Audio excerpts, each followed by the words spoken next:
France Maghreb 2. Au programme de ce grand forum pour ce lundi 11 mars, avec cette question du jour, la mobilisation des Algériens a encore battu des records de participation ce week-end et notamment à Paris avec 15 000 personnes hier. Le peuple peut-il faire renoncer Bouteflika? C'est la question que l'on vous pose aujourd'hui, à laquelle vous répondez sur Facebook France Maghreb 2 ainsi que sur Twitter, le grand forum FM2. On en parle avec vous, vous qui étiez peut-être présent lors des différentes manifestations, que ce soit à Paris ou Marseille. Vous pourrez nous appeler pour nous dire ce que vous avez ressenti au 01 40 33 9000. L'entretien du LGF, et on va un peu se détendre et ça fait du bien en ce lundi puisque c'est l'équipe de la pièce de théâtre 9 mois de bonheur qui se produira le 14 mars, c'est-à-dire jeudi prochain, au Palais des Glaces avec des invitations à gagner. Restez bien à l'écoute, c'est parti pour votre LGF, le grand forum, avec une petite surprise, un retour d'un chroniqueur dont ça fait bien longtemps qu'il n'était pas venu et on est ravis de le réaccueillir aujourd'hui.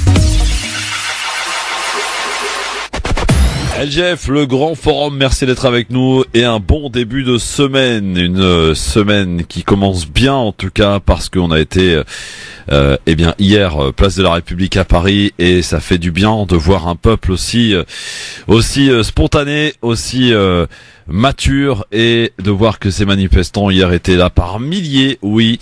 Et il était d'ailleurs parmi ces manifestants notre ami Houssine Ras qui fait son grand retour. Salut mon Houssine. Salut tout le monde, salut Christophe. Ouais, grand retour aujourd'hui, ouais, exactement. Qui plus est un lundi en plus. Exactement. Hein, au soleil. Voilà. Au soleil, en plus, là, il fait assez beau, le vent. C'est ça, c'est le printemps qui approche. Je suis en sueur, je pense qu'il fait beau, c'est pour ça. Voilà, c'est ça. Bon, alors bienvenue mon Houssine, t'étais hier à Place de la République comme tout Algérien qui se respecte hier. Hein. Exactement. Ouais, il y avait du monde, c'était fabuleux. Oui, toi et ton nez. Alors, la question du jour que l'on vous pose aujourd'hui. Donc la mobilisation des Algériens a encore battu des records de participation ce week-end, notamment à Paris avec 15 000 personnes. Le peuple peut-il faire renoncer Bouteflika? C'est la question que l'on vous pose et à laquelle vous répondez sur France Maghreb 2 Facebook, sur Twitter, le grand forum FM2, et en nous appelant aussi au 01 40 33 9000. Vous nous appelez pour nous dire un petit peu ce que vous en pensez. Si vous avez été aux manifestations, que ce soit à Marseille sur le Vieux-Port ou à Paris place de la République, eh bien vous nous appelez au 01 40 33 9000 pour nous dire bien sûr comment vous avez ressenti les choses. Il y avait vraiment une union nationale hier autour de l'Algérie, et pas que, on l'a entendu il y a quelques minutes aussi, des gilets jaunes qui sont venus également manifester leur soutien aux Algériens hier. Il y en avait pas beaucoup, mais il y en avait quelques-uns en tout cas, et c'était fabuleux. Alors tiens Houssine, est-ce que les manifestants, est-ce que cette mobilisation qui s'est quand même agrandie au fur et à mesure des semaines, est-ce qu'elle peut arriver à faire plier le pouvoir en place? Non, elle peut pas le faire, elle va le faire. Oui. Ça, c'est ma vision claire et nette, et on le sent déjà du côté de l'Algérie, le manque de, j'allais dire les prises de position politique, mais au contraire le manque de prise de position politique du côté de Bouteflika, certains silences, certains dénis, ça peut aller qu'à sa perte. Vu comment le peuple est lancé des deux côtés des dérives, faut pas oublier qu'en France c'est la plus grosse diaspora algérienne à l'étranger, oui. Et plus l'Algérie elle-même, plus la grève nationale, je pense que ça va être dur pour Bouteflika et le gouvernement en place de rester, de garder la même position. 01 40 33 9000. En tout cas, vous êtes 85% à penser que oui, eh bien cette mobilisation, en tout cas, est d'accord avec Houssine sur Facebook. 74% sur Twitter, le grand forum FM2. Vous continuez de voter, bien sûr, et vous nous appelez en direct au 01 40 33 9000. Salut mon Méziane, comment ça va? Ça va, alhamdoulilah. Bonjour à toi Christophe, bonjour à Houssine. Bonjour Méziane. Alors, t'étais à la place de la République hier? Oui, je suis venu hier, ouais. Je t'ai pas vu, hein. Moi non plus, je t'ai pas vu, j'ai cherché partout. Alors, j'ai dit, je vais voir un grand malabar, un grand costaud, et oui, bien sûr. Et je t'ai pas vu. Oui, oui, j'y étais pourtant. Alors, mon Méziane. Moi, je sais pas, c'est parce qu'il y en avait qu'un qui avait un chapeau, c'était moi. Je sais pas, t'as pas vu un mec au chapeau, Houssine? Moi, j'ai pas vu. Si j'en ai vu plusieurs, tu sais, nous les Algériens, la moustache et les chapeaux, on aime ça. Bon, t'étais pas le seul. T'étais pas le seul, mon vieux. Ouais, bah tant pis alors, je suis pas différent des autres alors. Alors, donc Méziane. Ouais, écoute, moi je pense que du fait de l'ampleur du mouvement qui est immense, hein, de tous les Algériens, de l'Est à l'Ouest et du Nord au Sud, tout le monde est mécontent du pouvoir depuis 1962. Et cette fois-ci, je crois qu'il y a un éveil grâce à Facebook et tous les réseaux sociaux. Les gens, quand même, maintenant, sont plus informés et aussi plus instruits que moi et puis d'autres anciens. Donc les gens ont vu sur l'extérieur, ont les réseaux sociaux. Bon, je me répète. Par conséquent, je crois que ce mouvement-là va porter ses fruits pour que Bouteflika ne se représente pas. D'ailleurs, c'est même pas lui qui se présente, c'est la clique qui veut le représenter, parce que lui, malheureusement, ce n'est qu'une marionnette. Donc, c'est le système. Et je crois même, d'après les oui-dire, que beaucoup de gens de ce pouvoir, toute la clique, ont déjà évacué leur famille à l'étranger. Exactement. Oui, alors vous savez, en ce moment, les rumeurs vont bon train sur beaucoup de choses, mais rien d'officiel est confirmé. Donc maintenant, une fois que cela Bouteflika et sa clique ne se représentent pas, moi c'est ce que j'espère, parce que ça serait vraiment irresponsable. D'ailleurs, comment il s'appelle, Guédiri, là, je crois qu'il a commencé à mettre un peu d'eau dans sa gazeuse. Oui, parce qu'il a été il s'est frotté aux manifestants en Algérie vendredi et on lui a signifié de dégager. Voilà, tout simplement. donc il a compris que... Et puis en plus, comme au sein de ce système, ils sont divisés aussi entre eux. Donc ils parlent pas de la même voix, parce qu'ils ont des intérêts, disons, divergents entre eux, hein, parce qu'il y a des animosités entre les voleurs. Il y en a un qui a volé plus que l'autre, et il y a des animosités. Donc, ils sont tellement divisés qu'ils ne peuvent pas avoir une stratégie, tant mieux, commune pour, disons, détourner comment on appelle ça, l'intention. D'ailleurs, ils ne pourraient pas le faire même s'ils étaient unis. Mais en tout cas, ils sont divisés. Ouais. Mais malheureusement, moi, ce que je crains, c'est la phase d'après. Oui, la phase d'après, attendez, on va pas brûler les étapes, mais on ne sait pas, l'opposition il n'y a pas une tête, un leader qui fait consensus, avec un minimum syndical. Ils sont tous les uns contre les autres aussi, et il va y avoir des animosités, et la transition sera très très difficile, et c'est là que peut-être les gens du système qui sont cachés peuvent jouer une autre carte. Mais c'est sûr que Bouteflika va pas se représenter, parce que ça serait vraiment irresponsable. Et d'ailleurs, je finis, puisqu'ils ont commencé à renvoyer toute leur famille à l'étranger, en Europe et aux États-Unis, et même aux Émirats, je crois qu'ils ont compris que la partie était finie pour eux. Maintenant, bon, merci Méziane. La suite ne sera pas, chaotique, parce que non, il n'y a pas de raison.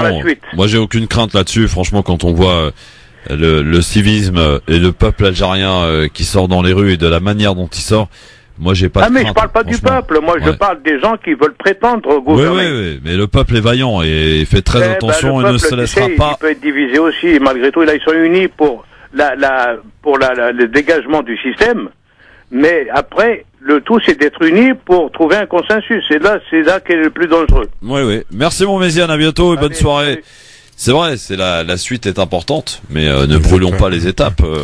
C'est pour ça qu'il faut pas confondre. Moi, je pense en tant qu'Algérien et enfant d'immigrés algériens, je pense ma vision à moi, c'est que vraiment, faut pas s'arrêter sur le cas Bouteflika. Si tu demandes aux manifestants, malgré les blagues qu'on fait sur lui, comment on dénonce et comment on le descend, si on leur posait vraiment la question, je pense que le vrai problème, c'est pas Bouteflika. On n'est pas en train de descendre sur toute sa politique, même ses opposants. C'est un des meilleurs présidents qu'on a quand même eu ces dernières années. Je parle pas de personne, mais de stratégie et de changement pour le pays ces dernières années. Ces 10-15 dernières années, il y a eu un ras-le-bol qui s'est cumulé. Je pense c'était le début de son mandat. La concorde civile, ça a beaucoup marché. Il y a eu beaucoup de choses qui ont été positives.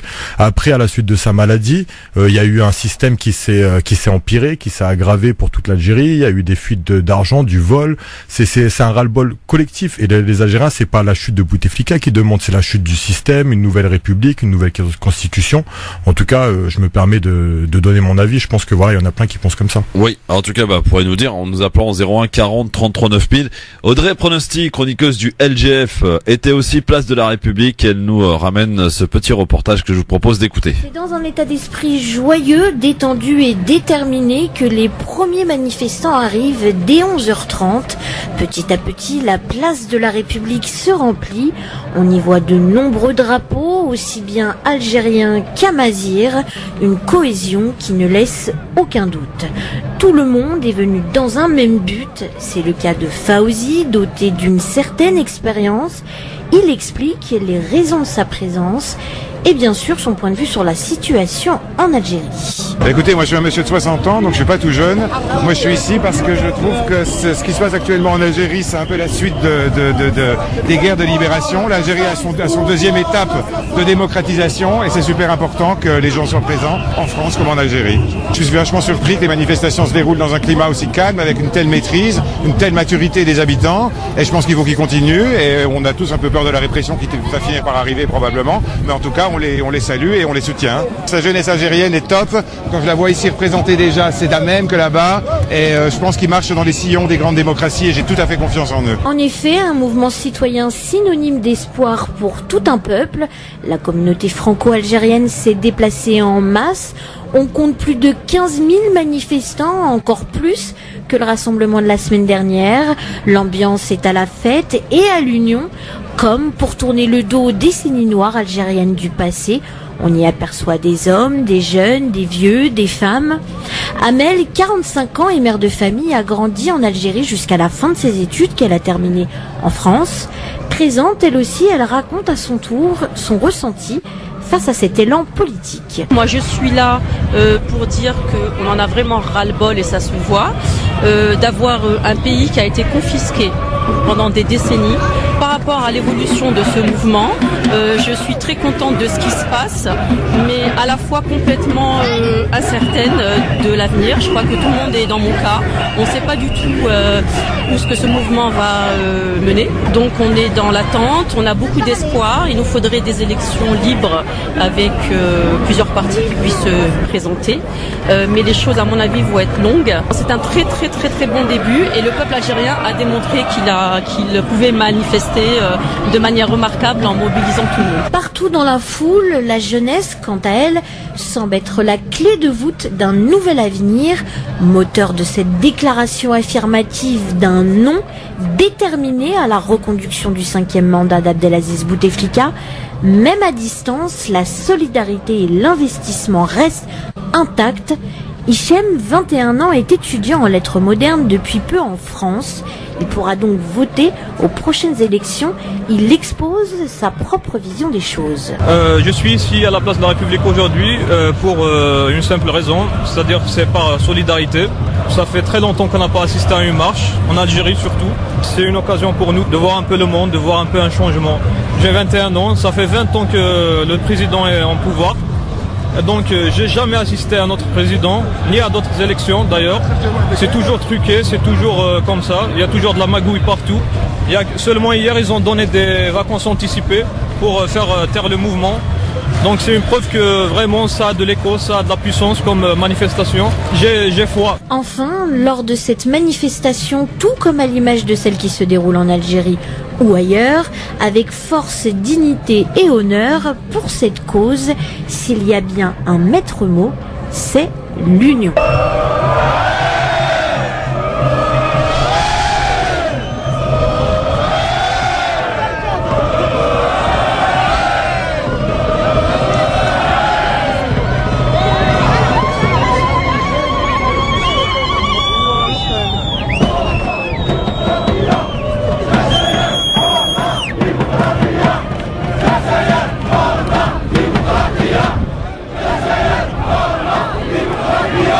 Ah, c'était fabuleux hier soir, évidemment, hier après-midi. Merci à Audrey Pronosti pour ce reportage, cette carte postale de cette belle place de la République bien remplie, mon cher Ossine. C'était super. Et le témoignage de ces participants à ce papier, effectivement, sont aussi très intéressants à écouter. Vraiment des témoignages de jeunes, de moins jeunes, qui sont et étaient unis et qui le resteront, en tout cas. Aucune inquiétude là-dessus. C'est ça la richesse de ce rassemblement intergénérationnel, intercommunautaire, dans le sens où il y a plusieurs régions d'Algérie qui sont représentées tous ensemble. Les générations, les régions, les gens ils viennent pas que de Paris en plus, même en France de ce côté-là. Franchement, c'est un melting pot d'Algériens en vérité. Tu vois. Exactement. 17h, on aura dans le cadre de l'entretien aujourd'hui. On va en profiter pour aller se détendre un petit peu parce que on vit un peu des moments sulfureux en ce moment et quoi de mieux que d'aller voir une bonne pièce de théâtre, 9 mois de bonheur. Je pense que tu as déjà eu l'occasion d'aller la voir. Eh ben j'y vais jeudi. Au Palais des Glaces. Oui, exactement. Le jeudi 14 mars. Eh bien, si vous voulez être également du côté d'Aussine, eh bien on recevra les comédiens de cette pièce de théâtre. En tout cas, tout le monde en parle sur la région Île-de-France et même plus sur les réseaux sociaux. C'est la pièce du moment. Oui. Donc vraiment. Et on aura des invitations à vous offrir tout à l'heure. Donc restez bien avec nous. Bien entendu, Ouria est avec nous. Bonjour Ouria. Oui. Bonjour Christophe. Bonjour Ouria. Vous nous appelez d'où? De Paris. De Paris. Vous étiez place de la République hier, Ouria? Oui, mais je vous ai pas vu. Ah bah oui, moi non plus. Remarquez, c'était très compliqué. Moi, j'avais rendez-vous avec des amis que j'ai pas pu les voir. Sûr. Alors, Ouria, on vous écoute. Mais juste, je voulais vous dire que le peuple n'est pas sorti. Derrière qui il va sortir? Quand on dit le peuple a tout accepté, non, il était patient. Parce que derrière qui? Mais là, il est sorti parce que c'était trop de trop. Le pays va dos au mur. Je lance un appel, tous ces jeunes Algériens qui sont sortis à Alger, partout dans les villes d'Algérie, ici en Europe aussi, c'est des Algériens à part entière, qu'on dégage un groupe avec des revendications et on avance. Je vais accélérer, je parle à votre invité aussi, bonjour. Bonjour. Quand il a dit qu'il est pour les grèves. Moi, de mon point de vue, je suis contre. Je vais vous dire pourquoi. On doit faire la grève, c'est vrai. Allez, 30%, 20%. Mais pas Sonatrach. Pas les bases. Malgré cette équipe mafieuse qui a signé des contrats, ça va se retourner contre le peuple. Je vais vous dire pourquoi. Et l'économie, elle est déjà du CLC. Je vais vous dire pourquoi. Parce que le monsieur, là, Gaïd Salah, normalement, il est à la retraite, ça fait 20 ans. J'ai envie de lui laisser un appel. S'il vous plaît, vous voulez sortir par la grande porte? Nettoyez. Faites un geste fort. Dégagez cette clique-là dont le peuple demande des têtes. Il a demandé des têtes. C'est le moment. Et faire une transaction avec des... Parce qu'on ne peut pas les enlever tout de suite. C'est impossible. Vous voyez, vous comprenez, il y a les relations internationales, beaucoup de choses. Mais au moins, on n'a pas demandé. Allez, je suis pas trop Erdogan. Quelqu'un comme Erdogan, un peu pour l'économie, c'est ça qui compte. Comment se fait-il un pays qui était grenier de l'Europe? On importe tout. Le système. Moi, je ne parle pas de ce monsieur-là qui est malade. Pour moi, c'est le passé. C'est le passé. C'est fini. Ce clan-là a détruit l'Algérie à tous les niveaux. Et combien j'étais contente quand je voyais ces femmes-là porter le haïk, etc., etc. C'est la culture aussi qui a détruit. C'est l'enseignement qui a détruit. Comment se fait-il? Tu fais en arabisé ce pays? Parce que c'est Jamal Abdel Nasser qui a envoyé ces gens-là qui les détestaient, ces islamistes. Pas des musulmans. Je parle pas des islamistes. Une idéologie. Regardez où il est arrivé le niveau des Algériens. Nos voisins tunisiens à côté sont plus vilains que nous. Bravo. Merci Ouria pour votre témoignage, en tout cas, au 01 40 33 9000. Je peux répondre? Oui, aussi, bien sûr. Ouais, en fait, elle a du mal à comprendre. Je disais pas ce que j'étais pour ou contre, c'était mon analyse de la situation. Voilà, il y a une grève nationale qui est mise en place en Algérie depuis hier. Si elle est respectée, c'est très bien. Moi, je suis pour l'autodétermination. Si les propriétaires de locaux commerciaux ou des gérants souhaitent faire grève ou des entreprises en Algérie et que c'est leur manière de mettre une pression sur l'État ou le gouvernement, moi je suis tout à fait pour. C'est l'autodétermination et je pense que ça aura son impact, que ce soit Sonatrach ou une autre boîte. Après, je suis tout à fait d'accord avec tout ce qu'a dit Ouria. Juste un truc sur Sonatrach, je pense que c'est les prioritaires à faire une grève générale, justement pour que ces cadres et ces ingénieurs d'État montrent leur mécontentement et leur désaccord avec le gouvernement de manière claire. Mais ça s'arrête pas là, il faut aussi mettre en grève vraiment s'il y a des personnes qui sont d'accord avec nous, CR Algérie et compagnie, Algérie Ferry et tout ça. Parce que sachez que le peuple qui est dans la rue, ils ne sont pas que contre Bouteflika, encore une fois, c'est contre tout un système et qui n'est pas que politique. Hein, le Marifa, les personnes qui sont assez vieilles mais qui connaissent un tel copinage et qui travaillent dans les consulats, dans les ambassades, dans les Algérie Ferry, les agences Algérie Ferry, Air Algérie, les Algériens ils en ont marre des deux côtés de la rive, il y en a marre. Les personnes incompétentes et les personnes compétentes, elles sont dans la rue. C'est pour ça cette grève générale. Là, ce qui a déclenché dans la rue, c'est pas seulement un ras-le-bol, un cumul. C'est, moi je pense, hein, c'est ma vision encore une fois, c'est une nouvelle génération qui était peut-être invisibilisée, qui a moins de 30 ans, qui représente plus de 60% de l'Algérie et qui a décidé de descendre. Eux, ils ont pas forcément connu, surtout pour les 10, 25 ans, la décennie noire. Ils ont pas connu les manifestations de 88. Ils ont pas connu l'indépendance. Pour eux, c'est leur pays. C'est le pays le plus grand d'Afrique. Il a une richesse et je pense qu'ils sont descendus eux-mêmes parce qu'ils ont une nouvelle technologie, qu'ils gèrent les réseaux sociaux. Ils ont besoin de moins de choses que nous pour descendre dans la rue.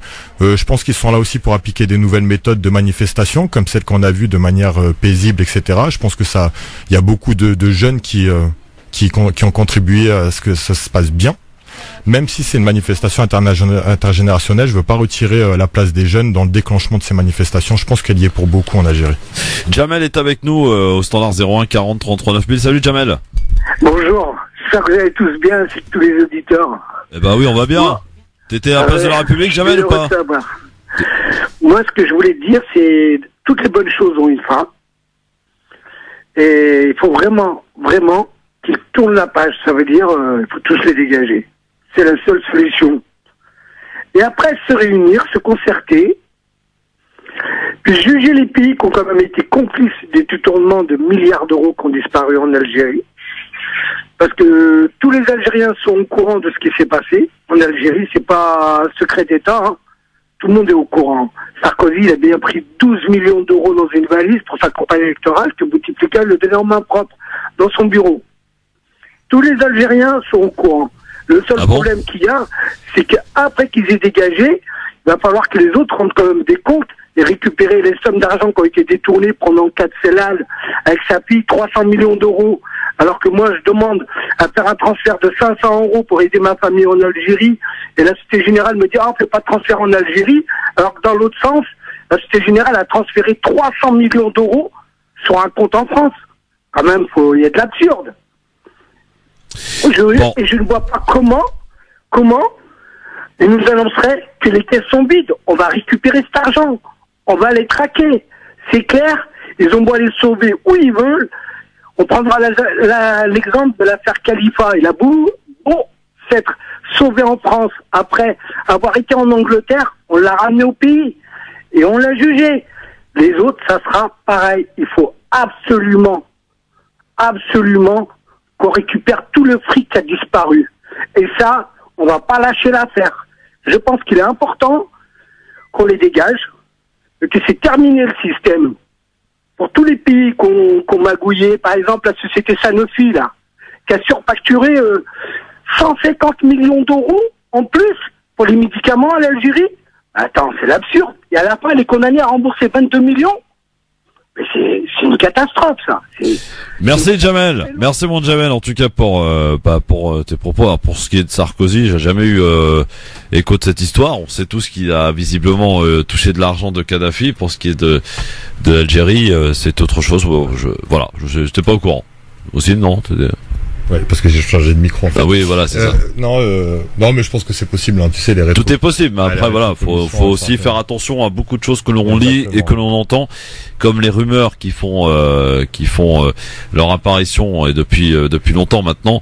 Mais c'est vrai qu'elles sont nombreuses là en ces temps difficiles et il faut vraiment faire attention à ne pas relayer tant qu'on n'a pas une confirmation officielle de. En plus, il se passe tellement d'histoires drôles et graves sur l'Algérie en même temps. On n'a pas besoin d'en inventer des nouvelles. Exactement. Avec Nekaz, avec le président, Nekaz, qui se présente, etc. Voilà, il y en a assez. On n'a pas besoin de rumeurs en plus en fait. Dans un instant, on continue avec encore quelques appels et on poursuivra en fin d'émission et on va parler aussi d'une pièce de théâtre qui se jouera le 14 mars prochain, c'est-à-dire jeudi au Palais des Glaces.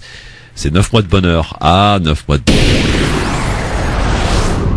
France Maghreb 2, France Maghreb 2. Le LGF avec dans un instant nos invités pour le cadre de cet entretien de ce 11 mars et on va parler théâtre, on va parler d'une pièce de théâtre qui fait beaucoup de bruit en ce moment en région parisienne et qui sera de passage le 14 mars, c'est-à-dire jeudi, au Palais des Glaces. Voilà un bon moyen d'aller se détendre, ça fait du bien, quoi qu'il en soit mon cher Hossein.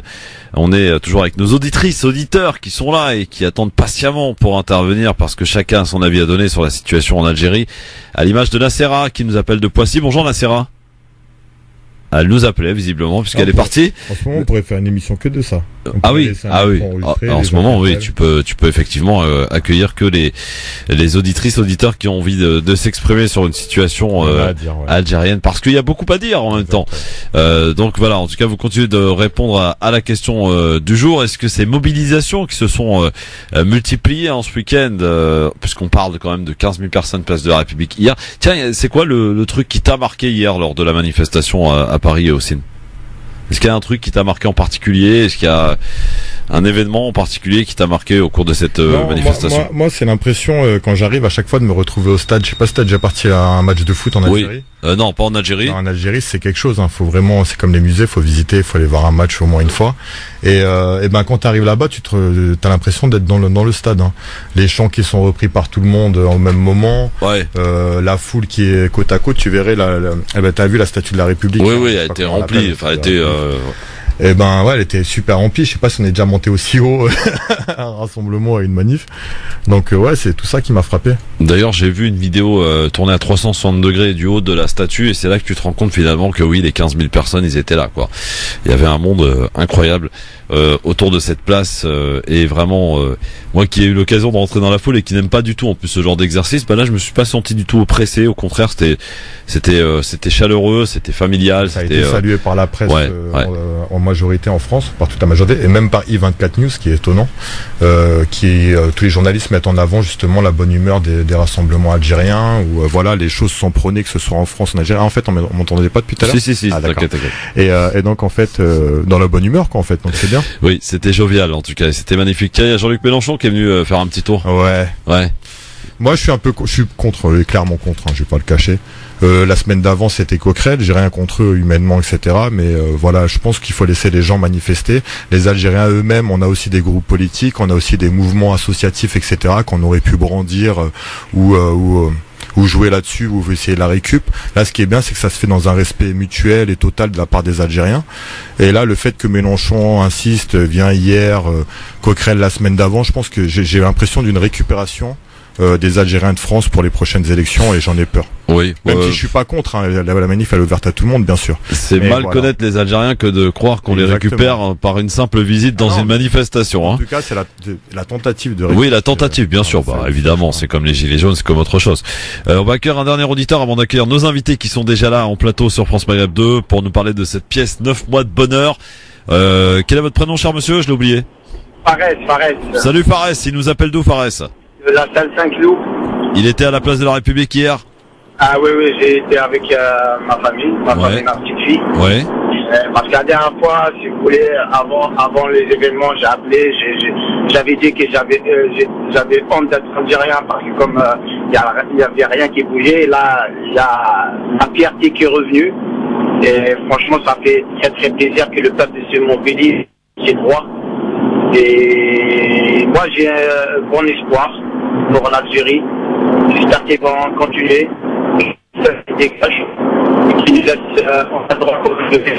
Vous nous faites le coup de la panne, là, mon cher Fares.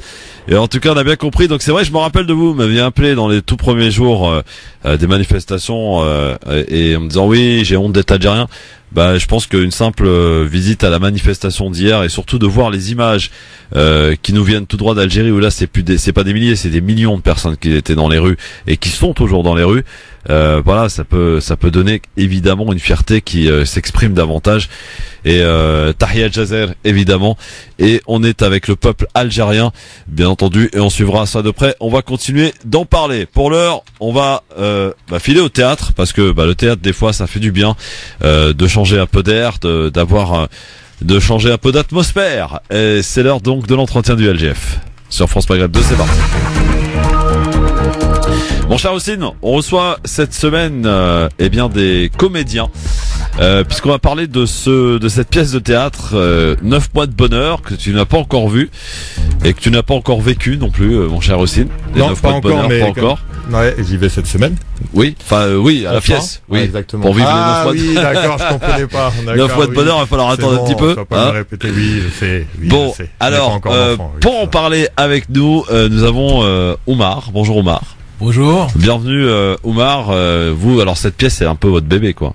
Exactement, c'est ça. Ouais, avec Fonzie Meotoug. Exactement.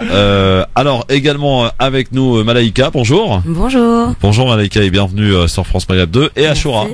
Oui. C'est ça. Bonjour. Donc, alors, la pièce, pour faire simple, c'est une comédie avec donc Oumar et Sabrina, interprétée donc par Malaïka. Un couple qui file le parfait amour jusqu'au jour où un événement vient un peu chambouler leur vie et c'est parti donc pour 9 mois de bonheur ou presque, c'est-à-dire ou presque, parce que vraiment c'est vraiment rempli d'humour avec donc des doutes, les hormones, la peur, mais aussi la réaction des parents, les trahisons aussi, le désir, le mariage et tout ce qui s'ensuit évidemment, les nausées bien entendu. Alors comment vous est venue l'idée, Oumar, de créer cette pièce? Est-ce que c'est une 9 mois de bonheur qui vous rappelle des souvenirs, des bons, des mauvais, j'en sais rien d'ailleurs, mais qui vous rappelle des souvenirs et qui vous a donné envie d'écrire une pièce pour évoquer ce sujet? Oui, bien sûr, mais c'est vrai que comme je dis, en fait, la pièce, elle a été écrite en 2015. Juste après, en fait, j'ai joué Amour sur place emporté avec Sabrina Ouazani. Et j'ai voulu ensuite continuer, en fait, me remonter sur scène, etc. Et donc, avec Fonzie, on a écrit 9 mois de bonheur. Et oui, on s'est beaucoup inspiré de nos vies, parce que Fonzie, aussi à cette époque-là, sa femme était enceinte quand on écrivait, donc il était encore beaucoup plus proche de ça. Et moi, je suis papa de 2 enfants, donc forcément, j'ai un peu connu tout ça. Et donc, et voilà, c'est un sujet universel. On voulait partager ça avec tout le monde. Alors, Malaïka joue une Algérienne, alors qu'elle n'est pas algérienne du tout. Mais ça, faut pas le dire. Oui, mais c'est pas grave. Au contraire, justement, justement, c'est encore mieux. Vous arrivez à rentrer dans la peau d'une Algérienne et vous êtes parfaitement intégré d'ailleurs. Ouais, complètement. C'est ce qu'on m'a dit en tout cas. Moi, je me sens bien aussi dans le rôle. Ouais. Je pense que ça me va bien. Est-ce qu'on y retrouve tous les clichés qu'on peut retrouver parfois dans certains spectacles? Dans certains spectacles, je sais pas, mais en tout cas, bien évidemment, on utilise des clichés, mais voilà, avec humour et on brise les clichés et on ajoute une touche de comédie parce que c'est des clichés, oui, mais en même temps, c'est la réalité, donc. Ouais. Donc on les met en évidence, mais sous le ton de l'humour et voilà. Alors oui, c'est vrai que tout ça est abordé et réuni d'ailleurs dans un beau tour explosif d'humour. L'objectif c'est quoi? Parce qu'on dit toujours que au-delà d'un spectacle, Oumar, il y a forcément un message, une morale à faire passer. Quel est ce message? Eh bien, nous déjà, ce qu'on a voulu mettre en évidence et en avant, c'est la mixité, c'est la tolérance, c'est l'ouverture d'esprit, c'est tout ça. Et voilà, c'est un couple sénégalais avec une Algérienne. Donc voilà, ça veut dire qu'on peut se mettre ensemble malgré nos différences culturelles, etc. C'était surtout ça qu'on voulait mettre en avant et le fait aussi et parler de la grossesse aussi. Voilà, le bébé qui arrive, comme je disais tout à l'heure, c'est un sujet universel, ça touche tout le monde et c'est quelque chose qui est des fois qu'on met rarement en avant, donc voilà, c'est tout ça. Alors, est-ce qu'il y a justement cet événement qui arrive, donc le bébé qui arrive, est-ce qu'il est prévu?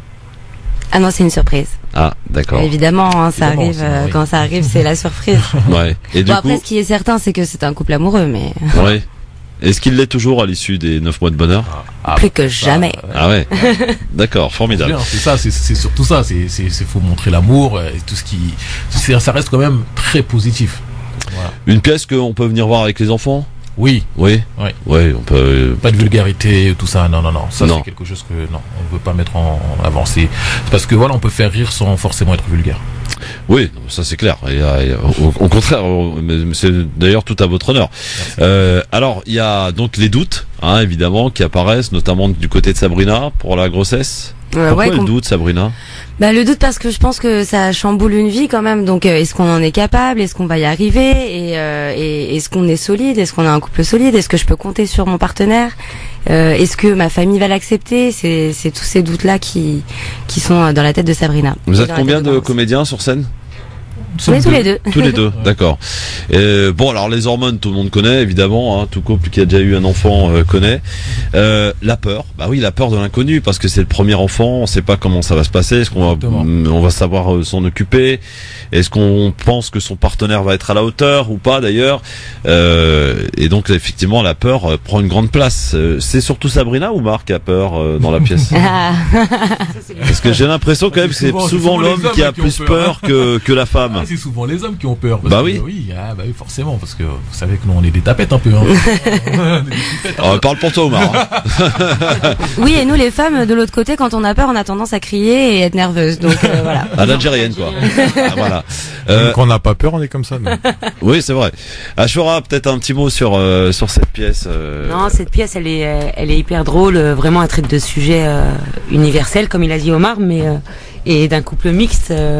Donc on rit de tous les clichés qu'il y a entre un couple mixte, hein, quand elle annonce aux parents, à la maman algérienne, quand lui il annonce à son papa. Vraiment on rit du début à la fin. D'ailleurs là on a fait à Cormeilles en Parisis vendredi, ça a été un succès. Ce que je disais à Ossine, ça a été un succès, et du coup les gens ils redemandent encore à ce qu'on revienne, parce qu'elle traite vraiment, chacun s'y voit dedans. Alors c'est au Palais des Glaces, c'est ce jeudi 14 mars, c'est pour une représentation unique au Palais des Glaces. Ouais, c'est ça, c'est une représentation exceptionnelle. Voilà, parce qu'on est en tournée aussi en même temps. Bien proche du micro, mon cher Omar. Désolé. Parce que les madames, on les entend bien, toi on t'entend moins bien. Ah ouais. Tu te fais discret, Omar. Là, tu m'entends bien? Ouais, c'est bon. Impeccable. En fait, il a vraiment une grosse voix, il avait peur, je pense, de se laisser aller, parce que là, on dirait qu'il se retient depuis tout à l'heure. Voilà. Donc, avant la tournée, Palais des Glaces, ce jeudi 14 mars, c'est à partir de 21h30. Ouais, c'est une soirée exceptionnelle. Ouais. Voilà, sur Paris, parce que là, en ce moment, on est. Juste une belle pièce. Enfin, t'as déjà joué quand même devant autant de monde? Oui. Ouais, parce que quand je dis ça, c'est parce que souvent à Paris, quand vous allez voir une pièce de théâtre, c'est souvent des petits endroits très intimistes, avec souvent les 50, 60, 80, 100 personnes maximum. Ouais. Et d'ailleurs, quand on a commencé, on jouait devant 90 personnes au théâtre du gymnase, dans la toute petite salle du gymnase. Oui. Et petit à petit, on a joué dans une salle de 100, 150, 200. Ensuite, on a fait la grande salle du théâtre du gymnase le jeudi 10 décembre. Ouais. Et là, on va au Palais des Glaces tranquillou. Donc ça s'exporte plutôt bien alors. Ouais, c'est cool. Franchement, c'est cool. Et il y a des dates aussi qui arrivent en province, tout ça, et aussi en région parisienne. Là, la prochaine date, c'est le 17 avril. J'espère que vous avez toutes les dates, parce que on est écouté un petit peu partout en France, donc il y a forcément des gens qui vont être intéressés. Hein. On a toutes les dates, et puis après, n'hésitez pas à nous suivre aussi sur les réseaux, parce qu'on les dévoile petit à petit à chaque fois qu'il y a une date qui se programme. Alors justement, les réseaux, puisqu'on y est. C'est quoi alors déjà la page Facebook, l'Instagram Facebook 9 mois de bonheur, et ensuite nos pages perso, donc Malaika B, Malaika B, et Oumar Diaw, OUMARDIAW.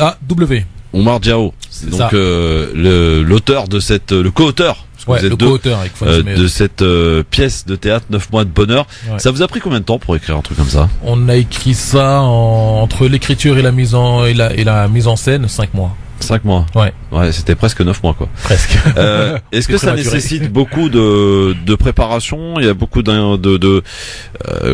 sur scène, par exemple, vous utilisez beaucoup de choses. Est-ce que ça nécessite une grosse préparation en amont? Bah oui, beaucoup, surtout même l'écriture, parce que moi c'est la première fois que je me mettais à écrire. Et c'est difficile, c'est pas quelque chose de simple. Mais après, avec la mise en scène, et heureusement qu'il y avait Noum Jawara aussi avec moi, qui avait un œil aussi metteur en scène. Voilà, qui a été metteur en scène du spectacle, et ça nous a beaucoup aidé, parce que justement je l'avais remplacé dans Amour sur place ou emporté, donc je savais très bien qu'il c'était un peu le même délire, donc il était en plein dedans, il savait très bien, il a su faire une mise en scène épurée, tranquille, cool, quoi. Donc ça c'était bien, et après de toute façon, un spectacle, ça s'érode, hein. Quand plus tu le joues, et plus tu trouves des choses nouvelles qui arrivent, etc. Il évolue, quoi. C'est-à-dire que si on l'a vu au mois de décembre, on revient le voir au mois de mars, il y a eu des changements. Ouais, complètement. Ouais. Alors Palais des Glaces, là c'est quand même devant les 500 personnes grosso modo. Ce jeudi, c'est pas difficile de jouer du théâtre devant autant de monde? Non. non, pas du tout. Parce qu'en plus, nous, ce qui est bien, c'est que c'est une pièce de théâtre, mais c'est aussi, c'est une pièce interactive. C'est-à-dire que y a pas de mur entre le public et nous, et des fois, on se permet vraiment d'improviser avec les gens, et c'est ça qui rend le spectacle unique, et aussi on retrouve, enfin, je veux dire, c'est jamais la même chose. Et votre complicité à vous deux là, hein, vous vous connaissiez d'abord avant la pièce? Non, on se connaissait pas du tout. Ça a été rapide la complicité? Ah oui, très vite, on s'est très bien entendu, et c'est un plaisir encore aujourd'hui. Voilà, on s'entend très bien, on a une complicité sur scène. Ouais. Non mais Omar, c'est toi qui as fait le choix d'appeler Malaika par exemple, d'aller chercher Malaika pour jouer Sabrina? On a fait un casting, ouais. Et elle est venue, elle a tout de suite. Alors tiens, ça m'intéresse moi, de savoir comment ça se passe pour un casting, quand vous cherchez une actrice, pas une comédienne, parce que c'est pas une actrice, une comédienne pour interpréter un rôle dans une pièce de théâtre. Il faut d'abord avoir un CV en disant voilà, j'ai joué dans telle ou telle pièce, ou pas forcément. Comment ça se passe? Non, moi je sais comment j'ai mis une annonce sur mon Facebook. Je vais chercher une comédienne, voilà. Après les gens m'envoient leurs photos, je regarde à peu près si ça correspond un peu au profil que je veux, et sans forcément savoir ce qu'elle avait fait avant, parce que des fois en même temps faut quand même donner la chance aux gens qui commencent, et je me dis que des fois tu peux avoir un CV long comme je sais pas quoi, et tu peux arriver à une personne qui a jamais rien fait et qui cartonne quoi. Ils ont été durs, Malaika, dis-le franchement. Non, franchement ils ont été très très sympas, j'ai été super bien accueillie. Il y avait donc Bayou Sarr qui me donnait la réplique et Omar qui me regardait. Et Bayou? Oui. Bayou Sarr? Oui. Ouais. Oh là là, d'accord. Ouais, c'est grâce à lui, il m'a donné la réplique. T'as dû te marrer alors. Il a vu le spectacle, je pense, 150 fois, donc il connaît les répliques par cœur, donc ça m'a beaucoup aidé. Donc moi, ça m'a permis de pas être sur scène avec les comédiennes et d'avoir ce regard, voilà. Bon, Ossine, ça te donne envie d'y aller? Ben, plus que jamais. Déjà, toute l'Île-de-France en parle depuis un moment, sur les réseaux sociaux, et partout où je vais, on me parle de cette pièce. J'ai raté celle, justement, au mois de décembre au Théâtre du Gymnase, pour mon plus grand regret. Donc non, je dis je serai là pour mon plus grand plaisir. Moi je voulais justement rappeler un truc. Par humilité, je pense on n'en a pas trop parlé, mais justement Noum Diawara qui, je crois qu'on a pris sa place, devait tourner pour Amour sur place emporté, le film. Le film exactement, Amour sur place emporté, mais aussi Omar Dy aussi qui a une petite carrière cinématographique, si je me trompe pas, parce que moi je l'ai vu à plusieurs reprises dans un film que beaucoup d'auditeurs ont vu d'ailleurs, puisqu'on a communiqué là-dessus plusieurs fois. Ils l'ont fait. Ah oui, de Majid et des Cannes et des Cannes et de Kiaou, voilà, Saïd Baïj et avec Saïd Baïj aussi. Excellent film. Excellent film qui est sorti en DVD d'ailleurs. Hein. Moi, je les soutiens parce que voilà, c'est fait un petit peu de manière citoyenne avec des petits moyens, et moi j'aime bien prouver aux gens que tout est possible et qu'on peut faire les choses entre nous. Moi, je trouve que c'est une belle réussite ce film-là aussi. Beaucoup. Et Omar, il fait dans toutes les salles où on a vu ce film-là, il n'était pas forcément présent, mais moi j'ai vu le public acclamer Khalifa du nom du personnage. À chaque séance. Moi c'est franchement ce film, c'était en plus ça a été tourné dans ma ville d'origine, à Mantes-la-Jolie, et avec des Mantais, et c'était beau quoi, parce que on a tourné pendant 4 mois, parce que moi en même temps j'ai joué Amour sur place emporté toute la semaine, et donc je rentrais samedi dimanche pour tourner avec eux, et ensuite le résultat, je veux dire les gens, comment ils ont accueilli le film, etc. C'est juste incroyable, parce que comme tu dis, ça a été fait avec des petits moyens, et les gens ne voyaient même pas les petits détails quoi des fois les soucis de réalisation, etc. Ils étaient tellement plongés dans l'histoire que ils se laissaient aller sans voir. C'est un film où tu ressens la motivation de chacun, du réalisateur, des acteurs, ça se voit qu'ils y mettent du cœur pour de vrai. Et pour faire un peu la transition, est-ce que tu as des projets plus tard justement de repartir sur le cinéma, ou tu te consacres au théâtre? Non, après attends, pardon. Tu disais que tu avais fait aussi un petit banc, t'as une carrière. Ah ouais, après moi le cinéma c'est mon premier amour, hein, le cinéma. J'ai commencé il y a maintenant 12 ans. J'avais tourné dans un premier film qui s'appelait Regarde-moi, et ensuite j'ai tourné dans beaucoup de films. J'ai eu cette chance-là, et aussi avec Khalid Balfoul, on a coécrit un film qui s'appelle Youve, qui est actuellement en production. Et si tout va bien, qui se tournera d'ici peu, et voilà, ça sera réalisé par Ibtissam Guerda, et aussi 9 mois de bonheur qu'on aimerait aussi emmener au cinéma. Très bien, très bien. Voilà, donc là on bosse sur le traitement, et une fois que le traitement sera bien, ça marche bien, donc ficelé, ça marche bien. Ouais, franchement, on est très très contents, sincèrement, parce que il y a pas mal de gens qui, par exemple, après la date du 10 décembre, sincèrement, c'était juste dingue, quoi, parce que les gens ont retweeté, ont partagé sur tous les réseaux, c'était fou. Tout le monde m'en parlait. Et donc, alors Achoura, elle peut nous dire ce qu'elle fait exactement au sein de la pièce? Je produis la pièce. Ah d'accord. En fait. Madame la productrice. Voilà. Donc c'est elle qui surveille ce que dit Oumar, ce que dit Malaika. J'ai eu la chance de la reprendre. Je l'ai produite le 10 décembre en fait. Ça a été ma première date.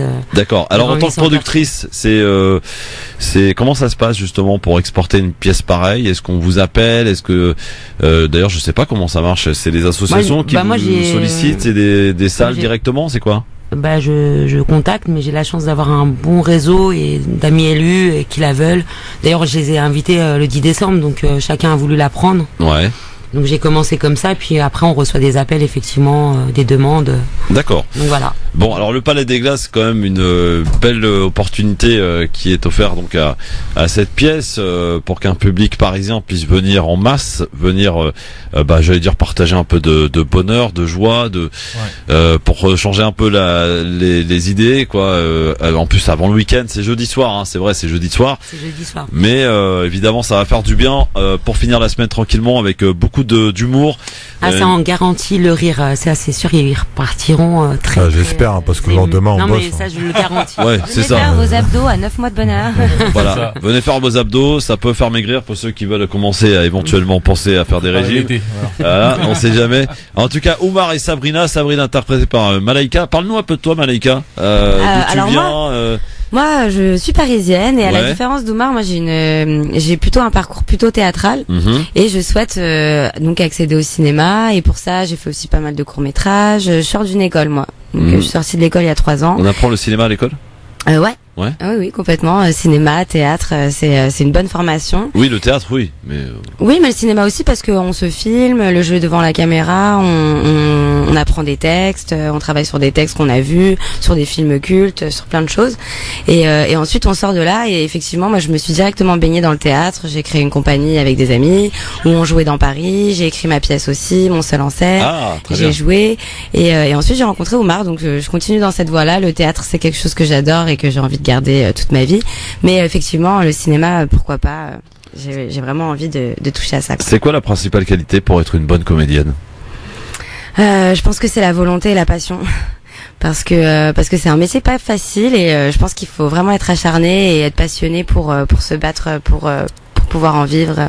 Ça nécessite beaucoup de répétitions pour une pièce comme 9 mois de bonheur par exemple. C'est combien de temps de préparation pour se familiariser avec ses textes, avec ses gestes, parce je suppose qu'il y a des choses précises à des moments précis. Donc alors moi avec Oumar j'ai eu 1 mois de préparation intensif parce que du coup je faisais un remplacement. Donc on a vraiment travaillé intensément avec le régisseur, avec Oumar toutes les semaines avant ma première. Et après, comme disait Oumar, on apprend beaucoup sur scène. C'est là vraiment la réelle répétition. C'est sur scène, on fait des bonds gigantesques d'une semaine à l'autre et on apprend énormément. 9 mois de bonheur, c'est ce jeudi et c'est au Palais des Glaces. On aura des invitations à vous offrir tout au long de la semaine pour aller voir justement cette magnifique pièce. Donc avec Oumar et Sabrina que vous allez pouvoir apprécier, qui vont vous faire partager leurs 9 mois de bonheur ou presque. Hein. C'est le presque est très important. C'est très important. Oui, exactement. Dans un instant, suite de l'entretien du LGF avec donc nos invités aujourd'hui pour parler de cette formidable pièce. Et ils vont nous donner aussi des dates en province. Vous qui êtes en province et qui nous écoutez, ne soyez pas jaloux. Vous serez peut-être servi, vous le saurez dans un instant, ne bougez pas.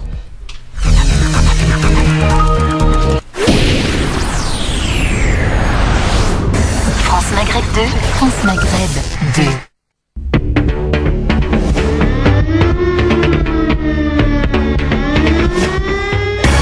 Suite de l'entretien du LGF avec nos invités aujourd'hui pour parler de la pièce 9 mois de bonheur, la pièce qui se jouera ce jeudi 14 mars au Palais des Glaces. On aura des invités à vous offrir, hein, messieurs, dames, ne vous inquiétez pas, on va penser à vous avec ici présents en studio les comédiens de cette pièce, hein, les 2 personnages qui jouent cette pièce de théâtre, cette comédie, hein, même Oumar qui est avec nous, Oumar Dia, comment on dit Oumar Dia?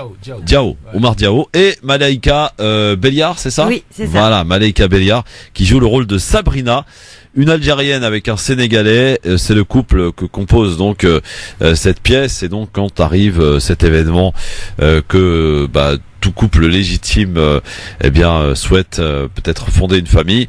On verra d'ailleurs, je vous ai posé la question tout à l'heure, mais vous savez comme il y a beaucoup d'auditrices qui viennent et qui repartent, on verra en allant voir cette pièce si cet événement est peut-être le moment en tout cas choisi, idéal pour le couple, ou c'est une surprise, visiblement c'en est une, et donc ça découle sur beaucoup de choses, telles que notamment le doute qui s'installe chez Sabrina, les hormones, la peur, les parents, la réaction des parents, la trahison, le désir ou encore le mariage, parce qu'il n'était pas marié ce couple. Non. Ah. Forcément. Pas marié, pas encore. Eh oui, pas encore. Bon, vous allez voir, on va pas tout vous dire non plus, hein. Oui. En tout cas. J'ai l'impression de l'avoir vu, là. Ouais, non. On a hâte de voir ce que ça donne sur scène, quand même. Sachez quand même que, bien, tout ça est réuni et fait un bon tchouk-tchouka d'explosion d'humour, pour aller voir cette pièce. Donc, c'est ce jeudi 14 mars au Palais des Glaces. Est-ce qu'en attendant, et depuis le mois de décembre, vous avez joué quand même votre pièce dans un endroit précis? Est-ce que vous, après la tournée, vous prévoyez de revenir dans un théâtre parisien? On a joué, oui, on a fait un peu de promo, on a fait la première partie de Zora H au Comédie de Paris. Ouais. On a fait aussi une grande date la semaine dernière, c'était vendredi pour la Journée de la Femme à Cormeilles en Parisis. Donc ça c'était super chouette. Et donc après maintenant il y a les dates qui arrivent. Et sur Paris évidemment on pense revenir. On essaye aussi d'aller voir la province, mais toujours revenir à Paris de temps en temps pour notre public parisien qu'on adore. Elle a pas une vraie voix radiophonique, tu trouves pas? Ah ouais, grave. C'est pas la première fois qu'on me le dit. Ouais, je te vois bien faire la voyance ou un truc comme ça. Non, c'est pas gentil. Scorpion. Ouais, Scorpion. L'horoscope, ça, c'est Oui, pas la voyance. C'est un peu pareil, hein. Ouais. Non, mais elle peut faire aussi la voix dans le métro, dans les transports peut-être aussi. Please mind the gap between the train and the platform. Non, franchement. Ouais, pas mal. Là, les gens qui nous écoutent, ils sont descendus, là. Prochain arrêt. Oumar, tiens, il y a un truc qui me vient à l'esprit dans cette pièce de théâtre, vu que c'est un couple sénégalais et algérien. Ouais. Il y a des événements qui se passent dans les deux pays. En Algérie et au Sénégal, il y a eu une élection présidentielle il y a pas longtemps. Est-ce que l'idée n'est pas venue peut-être d'intégrer justement des événements dans la pièce, ou alors pas du tout, vous êtes complètement sur un autre registre? Eh bien, en fait, des fois, ça nous arrive de surfer sur l'actualité. Et parce que c'est voilà, ça, les gens ils aiment bien ça généralement. L'actualité foot surtout. Par exemple le retour de Zidane au Real. Ah, je vous l'apprends. Ah, je t'ai pas au courant. Je vous l'apprends. Le retour de Zinedine Zidane au Real, qui a dû prendre un paquet de pognon. Non, c'est Zidane, c'est confirmé. Ah, d'accord. Et il sera d'ailleurs sur le banc dès mardi prochain. Voilà, ce sera jeudi dans le spectacle. Voilà. Voilà. On parlera tu l'as appris sur France Maghreb 2. Voilà. Omar, Zidane de retour au Real. Oui, c'est la grosse surprise du jour. Voilà. Je pense que Omar il parlait de l'élimination du PSG plutôt avec des champions. Non, mais ça c'est pas gentil. Ça c'est déjà écrit pour la prochaine. Je pense que c'est déjà. Cormeilles, on en a bien rajouté. Venez jeudi, vous verrez. Donc déjà là on a. Ne te moque pas du PSG, Omar, sinon ça va mal se finir cet entretien, je te préviens. Ah non, mais moi je suis pour le Paris Saint-Germain. Ah oui, d'accord. Non, c'est moi qui me moque à côté. De fou, mais malheureusement quand tu encenses pendant le spectacle, généralement j'encense le PSG. Oui. Mais quand tu joues le lendemain d'une défaite du PSG comme ça, c'est pas facile. Et Sabrina, je crois qu'elle doit s'en donner à cœur joie pour. Exactement, là c'est mon moment de gloire. Non, mais je veux dire la vérité. Et non, mais je disais par rapport à l'actualité, c'est vrai qu'il y a le foot, oui, mais des fois aussi on utilise. Par exemple, quand il y avait les gilets jaunes, le jour le 10 décembre, quand on a joué, c'était la journée où tout le monde disait le lundi 10, faut pas sortir parce que voilà, les gilets jaunes, machin. On a eu la chance, nous, on a rempli ce soir-là, c'était cool. Mais on a quand même parlé un peu des gilets jaunes de manière un peu humoristique. Donc il y a une petite place pour l'impro quand même dans leur spectacle. Ah oui. Ah ouais, complètement. C'est pour ça que le spectacle se ressemble pas d'une date à l'autre, parce que on laisse cette place à l'improvisation, et comme il y a toujours aussi un peu interactivité avec le public, ça change et c'est toujours différent, et on laisse place à l'improvisation aussi. Bon, alors c'est formidable et c'est à voir. Donc le 14 mars, c'est au Palais des Glaces à Paris, une belle salle. Il m'est arrivé il y a pas si longtemps d'aller voir une pièce de théâtre qui était pas une énorme pièce de théâtre, je sais plus le titre d'ailleurs pour vous dire que ça m'a pas trop marqué. Mais le problème c'est qu'il y avait pas beaucoup de monde. Ça vous est déjà arrivé ça, de jouer devant 10-20 personnes? 10-20 personnes, ouais. Moi non personnellement. Ça doit être vraiment très compliqué. Hein. Mais il y a des soirs où la salle est un peu moins remplie et bizarrement ça va être une grande surprise, mais parce qu'ils vont être complètement avec nous et une super bonne ambiance. Et il y a des jours où c'est complet et finalement c'est pas la meilleure ambiance qu'on ait forcément eu. Ça dépend vraiment de l'humeur du public et de leur mood parfois, mais en général quand même. Nous aussi, ça dépend. Des fois on a la pêche, des fois. Ouais, des fois vous êtes pas, vous pouvez pas être au top tous les soirs, à moins de prendre la coke, quoi. Mais ce qui est pas. Parce que le théâtre c'est un spectacle vivant, donc forcément il y a des moments où on est, il y a des moments où t'es un peu malade ou machin, mais t'es obligé de monter sur scène, de jouer. Ou justement, ta femme est enceinte et elle te prend la tête. Par exemple. Quand t'as dit une salle de 10-20 personnes, la productrice Ashura, elle a dit Lester. J'ai dit quoi, elle a fait une tête alors. Non, c'est pas ce que je te souhaite, Ashura, évidemment. Mais ça m'est arrivé d'aller voir une pièce et je me suis mis dans la peau des comédiens. Je te dis, ça doit être extrêmement compliqué. Mais comme on ça. te dit, hein, que tu joues devant 2-3 personnes ou un mini, je sais pas quoi, tu dois être, tu dois être au top. La même chose. Ouais. Alors Sabrina, jouée par Malaika Belliard dans la pièce 9 mois de bonheur. Malika, Sabrina, pardon, c'est le type de femme. Comment peut-on la qualifier? Je pense que c'est une femme moderne qui vient d'une certaine culture, qui est amoureuse, une jeune femme qui va avoir une autre vie, en fait, une autre vie qui débute, et elle a peur. Et comment on réagit quand on a peur en général, les filles, on s'énerve sur la personne qu'on aime, donc mon partenaire. Et en plus lui aussi plein de doutes, tout comme ça, un peu victime. Moi ça m'énerve encore plus. Donc je veux qu'il se bouge les fesses, et c'est une manière aussi de me dire, toi aussi prépare-toi ma grande, il y a quelque chose qui se passe là. Est-ce que ce que tu joues aujourd'hui, Sabrina, dans cette pièce 9 mois de bonheur, c'est un peu les préparatifs pour le vrai? Ah oui, sûrement, ça va m'arriver un jour. Donc j'ai les petites. Inch'Allah. Inch'Allah. Ouais. Et donc là j'ai un peu les prémices. Oui. Un petit peu, voilà. Ça fait peur, hein. Ça fait peur. Ah ouais. Ça fait peur. Bon, c'est rigolo, mais ça fait peur. Ouais. Est-ce que franchement le Oumar, il arrive à comprendre le comportement de Sabrina, parce que c'est vrai que quand une femme est enceinte, son comportement change. Il y a beaucoup de choses qui changent, les hormones, etc. Donc, est-ce que Oumar, il arrive à être patient ou il y a des moments où il est à bout de nerfs, quoi, il n'en peut plus? Le personnage Oumar, oui, il y a des moments où il ne.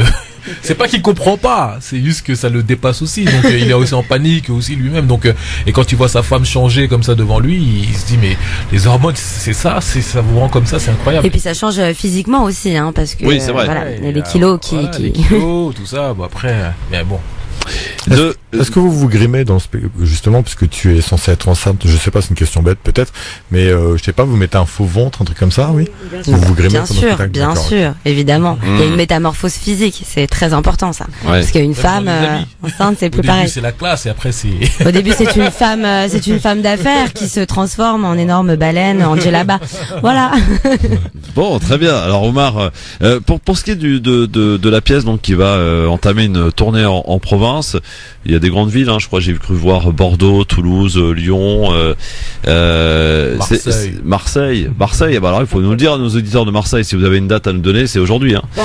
Pas encore. Il va falloir suivre donc sur les réseaux sociaux. Bah oui, avec grand plaisir. Voilà, faut nous suivre et on vous dira tout. Sur les réseaux sociaux, donc 9 mois de bonheur sur Facebook, Instagram. Exactement. Voilà.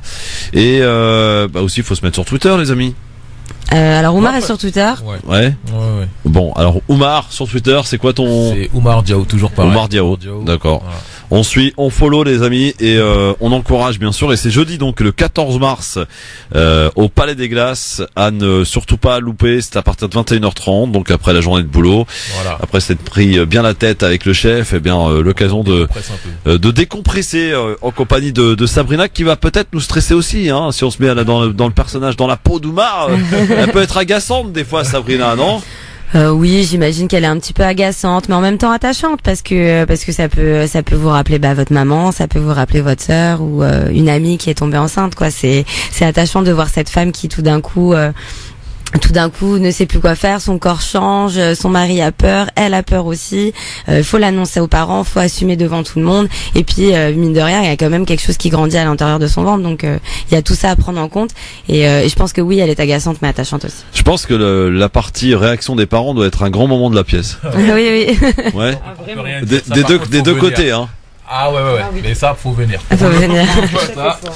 Et comment ça se passe pour la réaction des parents? C'est-à-dire que vous arrivez à jouer un même rôle ou non? Ça on peut pas dire. D'accord, on essaie, nous c'est notre devoir d'essayer d'obtenir un maximum d'infos. Il faut donner envie aux gens de venir. Il y a quelque chose qui se passe avec les parents, mais ça malheureusement on peut pas tout dévoiler, sinon c'est compliqué. Je suis d'accord. Non mais bien sûr. Austin, 9 mois de bonheur, hein. Voilà, répétition pour toi mon vieux. Inch'Allah, je souhaite à tout le monde. Bah oui, évidemment. Le 14 mars, donc au Palais des Glaces. Pour réserver, ça se passe comment, les amis? Alors sur Billet Réduc, toujours donc 9 mois de bonheur, et aussi par téléphone. Je vais laisser Ashura donner le numéro de téléphone. Alors Ashura, la productrice. Oui, alors c'est par téléphone au 01 42 02 27 17 ou au www.palaisdesglaces.com. Carrément, Palais des Glaces. C'est la première fois que vous allez jouer au Palais des Glaces tous les deux? Ouais, c'est une première. Est-ce que vous avez le trac? Toujours. Moi, j'ai toujours le trac. Ah ouais. Quel que soit l'endroit, quel que soit le moment, même si la pièce est bien rodée, vous la connaissez par cœur. Qu'est-ce qui vous fait avoir le trac justement? Mais c'est la peur, je pense, de décevoir le public. On a vraiment envie de leur faire passer un bon moment. Donc il y a ça vous est déjà arrivé ou pas? De décevoir le public? Non. Non, vous avez toujours été au top. Mais c'est toujours une nouvelle représentation, donc forcément, il y a toujours ce petit truc là, ton cœur qui bat un peu plus fort. Ah oui, qu'on soit devant 10 personnes ou 1000 personnes, je pense qu'il y a toujours ce petit trac. C'est important d'avoir c'est un trac positif. C'est important aussi de bien parler devant le micro, Omar. Je t'assure. Je te jure, le micro. Donc, quand on fait de la radio, c'est très important. C'est un trac positif en tout cas, ouais. Oui, alors justement, puisqu'on parle de ça, une pièce parfois on la joue souvent pendant de nombreux mois, voilà, plusieurs fois par jour. Est-ce que chaque soir c'est différent? Franchement, il y a vraiment des soirs sont pas les mêmes. Est-ce qu'il y a une différence concernant le jour où on va, par exemple, pour jouer la pièce le vendredi, on la rejoue le lendemain, le samedi? C'est pas forcément la même chose. C'est comme je disais tout à l'heure. Là, tu m'entends là? Mais je pense que c'est le micro qui avait un petit souci. Ah ouais? Le micro qui est cassé maintenant. Ah ouais? Vous l'avez démonté mon micro. C'est bien. Donc je disais. Je vais venir démonter ta pièce, tu vas voir. C'est même pas moi. Vas-y voir. Non, même pas. C'est le micro tout seul qui est tombé tout seul. Ouais. Et je sais plus ce que je disais. Oui, je te posais la question, j'essayais, en attendant que tu essayes de réparer le micro, de demander justement qu'est-ce qui changeait. Est-ce que chaque soir, en fait, quand on joue une pièce, est-ce qu'il y a une ambiance différente? Comment ça, voilà, nous expliquer un peu ça. Comme je disais tout à l'heure, c'est vrai que la pièce, on improvise beaucoup quand même, donc et c'est ça qui rend la pièce différente d'un soir à un autre. Ouais. Et oui, voilà, c'est vrai qu'il y a aussi des fois on essaie certaines choses aussi, on se surprend, on essaye pour voir si ça marche ou pas. Bien sûr, le plus important aussi c'est de s'amuser, donc je pense qu'on essaye de s'amuser, d'essayer de trouver de nouvelles idées, de tester des choses chaque soir. C'est ça. Et il y a des gens qui sont venus voir plusieurs fois la pièce, et à chaque fois ils viennent, ouais, vous avez changé ça, vous avez rajouté ça, c'est super, c'est cool, machin. Ah non, ça c'est moins bien, etc. Revenez à ça. Donc c'est bien. Nous on cherche tout le temps de toute façon. Le théâtre justement, c'est la proximité avec le public, ça c'est très important. Ouais. Et après la pièce, il y a des gens aussi qui viennent, alors soit vous féliciter, soit vous apporter des petites critiques aussi. C'est un moment aussi intéressant. La rencontre avec le public directement. C'est très très important, parce que nous en plus à la fin de la pièce, il y a un truc qu'on fait tout le temps, c'est de sortir avant tout le monde et ensuite on serre la main aux gens qui sont venus nous voir. Ouais. Et ça nous permet aussi de savoir s'ils ont aimé ou pas. Et il y a des gens des fois qui, on peut pas plaire à tout le monde non plus, donc voilà. Mais sinon la plupart du temps les gens. C'est quoi le plus gros reproche qu'on t'ait fait, Omar? Le plus gros reproche qu'on m'a fait? À la sortie d'une pièce, à la sortie d'un spectacle, c'est quoi qu'on t'a dit qui t'a marqué, je sais pas? T'étais nul, Omar. Non, nul, c'est violent, quoi. Ouais, je sais que les gens sont violents. Nous sommes dans une société violente, mon cher Omar. Franchement, on a la chance, quand on regarde les critiques sur Billet Réduc, on a quand même 91% de personnes qui nous ont mis 5 étoiles, donc c'est quand même très très bien. Après, c'est quand c'est pas bien, c'est par exemple les gens qui, comment dire, c'est un sujet qui leur plaît pas, peut-être ça, je sais pas, mais après ça a jamais été sur le. Ça va peut-être commencer aujourd'hui, Omar, avec Asma qui t'écoute là. Et elle m'a dit, je voudrais poser au fameux Omar là qui est à l'antenne. Bonjour Asma. Bonjour tout le monde. Bonjour Omar. Bonjour. Tu m'as pas reconnu? Non, il t'a pas reconnu, hein. Non, mais j'entends pas en fait. Osma, ouais, genre Zarma, il t'a pas reconnu, mais il t'a zappé, je crois. Zarma, ouais. C'est pour ça. Écoutez, Alors, présente-toi, Asma. C'est un ami d'enfance. Ouais. Là, je viens de me brancher sur France Maghreb et je suis ravie de l'entendre. Est-ce que c'est la Asma qui était au lycée avec moi? C'est la Asma, c'est la Asma. Qui est ma voisine dans le même bâtiment. Au lycée, au collège. Comment vas-tu? Comment vas-tu? Ah, ça fait plaisir. L'Asma qui est hyper fière de savoir de voir ce que Omar est devenu. Oh, ça me fait Franchement, plaisir. je suis hyper fière de toi. Tu fais très bien. Enfin, voilà quoi. Je t'apprends rien. C'est le cœur y est. Ah, ça me touche beaucoup. Franchement, je suis très content. Et encourage-le parce que Sabrina, elle est pas cool avec lui, hein. Mais non, c'est pas vrai. Asma, je suis sûre que tu me comprends. On ne peut pas ne pas être cool avec Omar. Non, mais Omar, c'est un amour, c'est un sucre. Il a jamais changé depuis toutes ces années. Et je t'avais promis de venir te voir. J'ai pas encore eu l'occasion. Il faut venir jeudi, Asma. Asma, jeudi. Jeudi. Bah oui. Déjà là tout de suite jeudi. Non, tu sais quoi, Asma? Tu sais quoi? Si tu peux pas venir jeudi, de toute façon, nous on vient jouer le 17 avril à Mantes. Inch'Allah.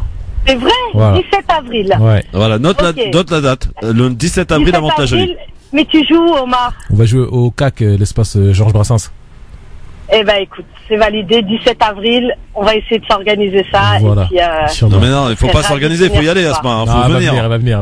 Mais bien sûr, mais bien sûr, j'ai eu l'occasion de le voir sur scène. Et tu lui mets un peu l'archemin, hein, quand tu y vas là-bas, tu cries Oumar dans la pièce, en pleine pièce, tu vois. Bon. Merci Asma en tout cas. Bonne continuation, bon courage à vous tous. Merci beaucoup Asma. Gros c'est bisous. vraiment pour vous faire un petit coucou, un gros bisou à tout le monde. Et voilà. Merci bisous, Asma, à Asma, bientôt, ciao. au revoir. C'est ça la magie de la radio, mon cher Omar. Tu vois. Ah, ça c'est beau. Il y a des gens qui t'écoutent. Et on est très écoutés à Mantes-la-Jolie. Est-ce qu'on m'entend? On est écouté partout, on t'entend, mais ça va. qu'est-ce qui vous arrive? Il y a des micros, hein. J'ai récupéré le micro d'Omar, donc voilà. Ah d'accord. Non, tout va bien. Le micro d'Omar marche bien.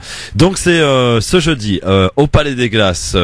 Il faut absolument y aller pour aller voir de quoi il en retourne de cette pièce 9 mois de bonheur qui fait beaucoup de bruit, que notre ami Oumar Diao a écrit, mais pas seul, puisqu'il en est le co-auteur avec son ami Fonzi Meyatoug, d'accord, et interprété donc par Oumar Diao et Malaika Belliard, exactement. Donc Sabrina, elle joue Sabrina, l'Algérienne, et Oumar, le Sénégalais. Donc un cocktail explosif d'humour ce jeudi soir à 21h30.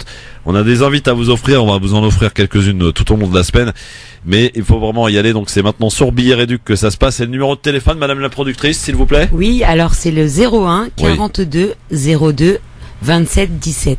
Voilà. Très bien. Eh bien, rendez-vous donc ce jeudi 14 mars et suivez la tournée aussi sur les réseaux sociaux parce que passera peut-être pas loin de chez vous cette pièce 9 mois de bonheur. Et on sait que les provinciaux sont friands forcément de théâtre parce qu'ils en ont évidemment beaucoup moins qu'à Paris. Ouais. Je crois que j'avais vu un chiffre, c'était impressionnant, c'était 800 spectacles par jour à Paris. C'est ça. C'est un truc de fou quoi. C'est incroyable. 800 spectacles par jour. Ça, quand t'as la chance de remplir à Paris, tu dois remercier le très haut. Exactement. C'est 800 spectacles de République à Bonne Nouvelle en fait. Ils sont tous heureux. Parce qu'il faut le préciser aussi. Exactement. Ouais, en passant par Montparnasse. Exactement. Ouais. En tout cas, merci d'être venu et de nous avoir donné envie, salivé. Qu'est-ce qu'on peut souhaiter alors là, je m'adresse non pas à vous deux en tant que comédien, mais qu'est-ce qu'on peut souhaiter peut-être au couple Oumar et Sabrina? Quand le bébé va naître, félicitations déjà. Ouais. Est-ce que vous avez trouvé le prénom?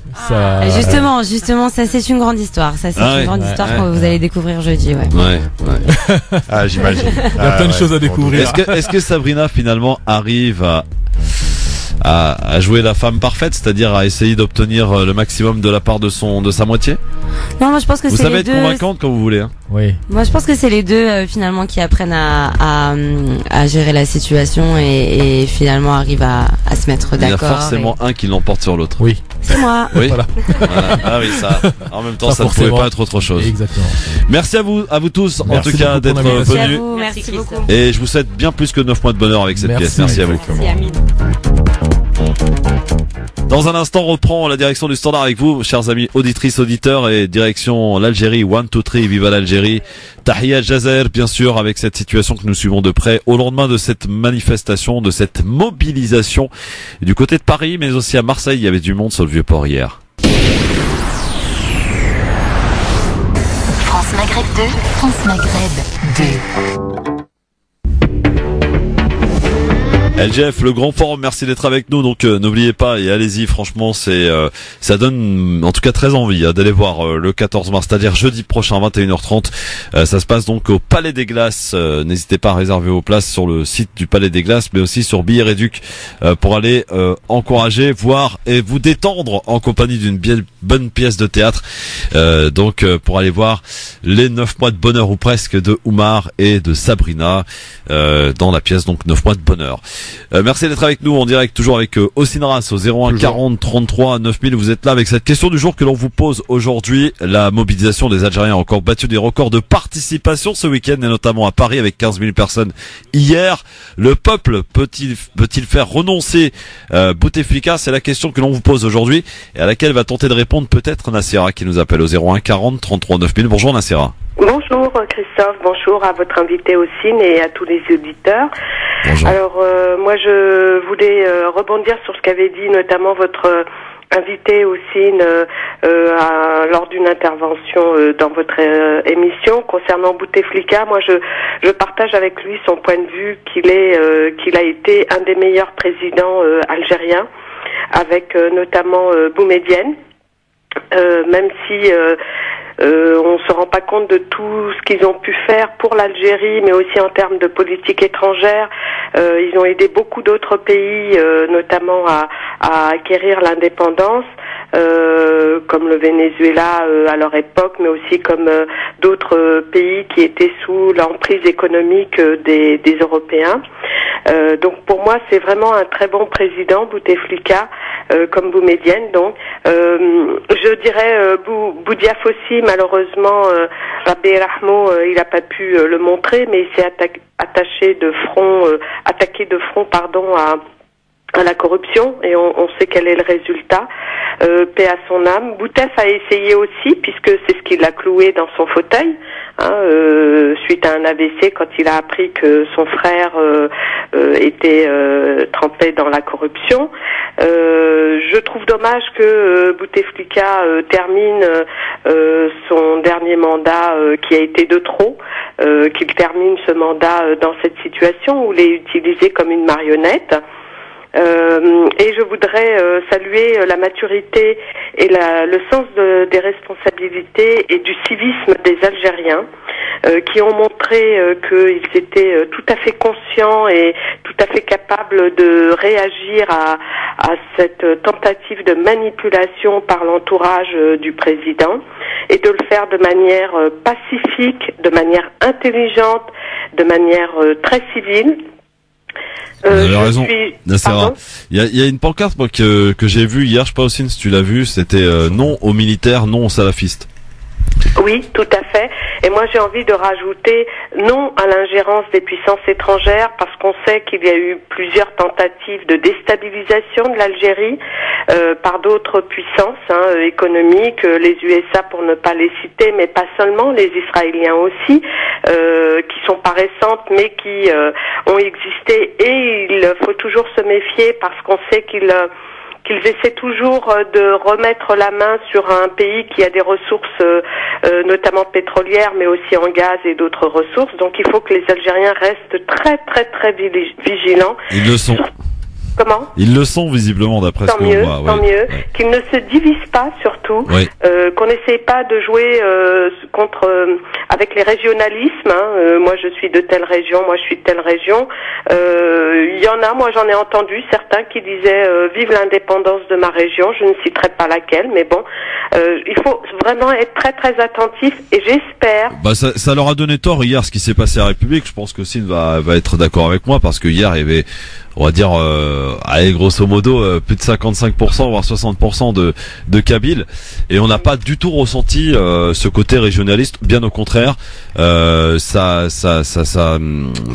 s'exprimait pour les slogans en arabe, en kabyle, en français, et c'était ça l'Algérie. Moi, je me souviens d'une vidéo d'un monsieur qu'on a passé tout à l'heure, d'un monsieur qui était de Oran et qui parlait au micro de France Maghreb 2 et qui d'un seul coup s'est mis à pleurer et qui a pris le drapeau justement de quelqu'un, le drapeau Amazigh, et qui l'a embrassé et qui a dit c'est ça mon Algérie, c'est l'Algérie que j'aime, voilà, c'est celle-ci. Tout à fait. c'est très émouvant ce que vous venez de dire et je partage. Moi, j'embrasse tous les drapeaux de toutes les régions de l'Algérie. Il faut que l'Algérie soit unie, et qu'elle soit très forte parce que on est dans un pays, dans un monde avec malheureusement pas que des gentils autour de nous. Et comme je vous le disais, on a beaucoup de ressources, beaucoup de richesses pétrolières, gazifères, et ça, faut pas l'oublier. C'est très très très tentant pour beaucoup de puissances. On n'a qu'à voir ce qui se passe au Venezuela. Même si l'Algérie n'est pas le Venezuela, mais voilà, il faut être prudent, il faut être unis, et j'espère que ça va être le départ d'une vraie démocratie pour l'Algérie, avec des Algériens investis dans leur pays, investis en termes de productivité, parce qu'il faut pas se voiler la face aussi. On a beaucoup d'Algériens qui ont un travail, qui vont un jour sur deux, qui s'arrangent avec les collègues, qui sont pas au top de leur productivité, pour utiliser un terme un peu barbare mais à la significatif. Il faut aussi que les Algériens soient civiques, aussi bien en termes de propreté qu'en termes d'investissement dans leur travail, et qu'ils aient envie de faire de l'Algérie, pourquoi pas la première puissance africaine en termes économiques, qu'elle puisse exporter, comme c'est un peu le début maintenant, qu'elle puisse faire de l'Algérie un pays où les gens ont envie de rester et même d'y retourner, plutôt que de s'en échapper. Exact. Merci Nacera en tout cas pour ce point de vue, et il y a de quoi vraiment être fier.